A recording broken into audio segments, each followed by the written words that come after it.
Hi, this is Dr. Greg Bliss, and we are talking about where are we?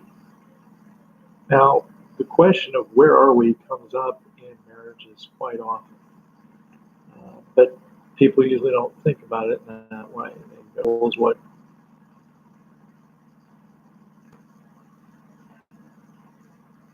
the first level is what we would call the ultimate target, and that is represented in Ephesians 4. That's where the two parties become as one.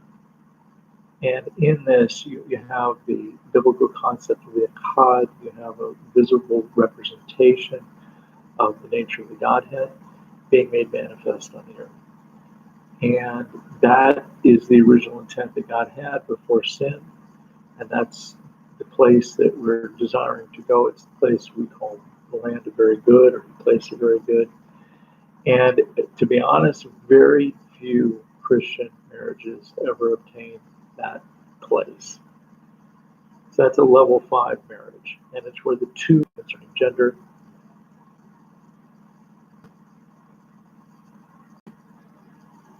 complementarianism, that people sometimes use as an issue of how to deal with gender, but it's an actual reality where the two become one, and in that oneness, they represent a greater level of complexity than can ever happen in a singularity.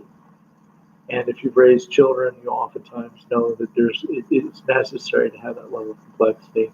One parent looking forward, looking towards the formation of character, the other parent looking towards the nurture of the child. That's not to say that it's always one side or the other, but it's a level of complexity that is brought to the subject area that's under consideration that happens when you're in that level 5 marriage. I don't.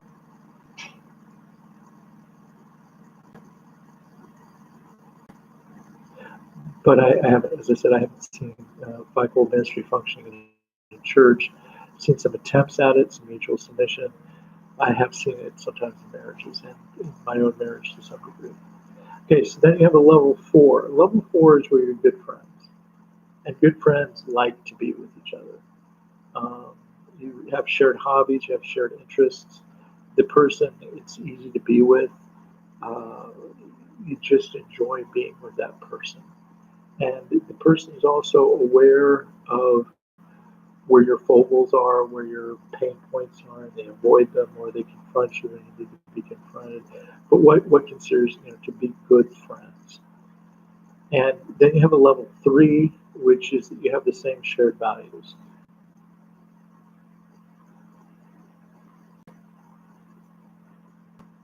That's the majority of Christian marriages, I would assess, are between a level 3 and a level 4. Oftentimes, ministers mistakenly think that it's better to minister than to be married. Uh, and some of the great missionaries made that mistake. I've made that mistake. And put the ministry above the mission of marriage. Uh, and so, but the shared values, right? What we're going to sacrifice for: sacrifice for kids' education, sacrifice for future stability, sacrifice for the kingdom of God. Uh, your core values; those are shared in a level 3 marriage. The level 2 marriage, you're basically whole because of the kids.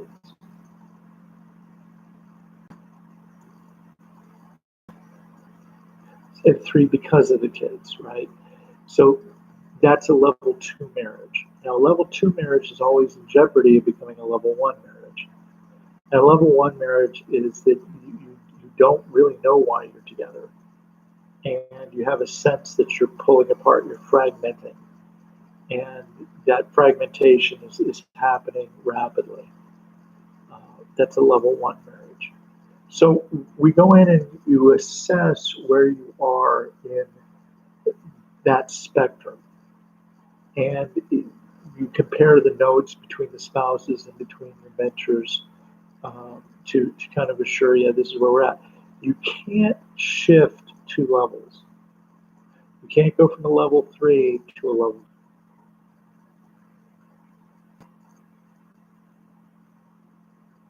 If you're in a level 3 and you have shared values, you can work on your friendship dynamics. And out of that understanding of each other in its place of friendship and mutual concern, you have the safety zone of being able to come in and become a mutually submissive organism. The two become one. You can't just jump from values to become mutually submissive to each other. It's an impossibility because you have to know the other party and trust the other party. The values will help you get there. But it's also what happens to many people is that some catastrophe happens. Somebody's career is ruptured. They lose a child. Um, they're affected by cancer. Your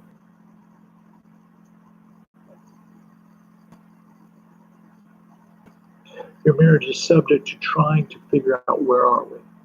And you've got to know where you are on the spectrum, especially if you've had some injurious event happen, or you're wanting to improve your marriage, or you're just wanting to kind of figure out, is there hope to improve your marriage? Yeah, there's extraordinary amounts of hope, and miraculous stories to be told. But that's what we need to do, and it's really the biggest problem is this kind of false notion that we're not East of Eden. For some reason, we want to assert Jesus, we want to assert scriptural principles, we want to assert marital values, and thinking that by asserting those values, we have now got a good marriage. And that's just absolutely not the case. Okay? Asserting the values, coming into agreement.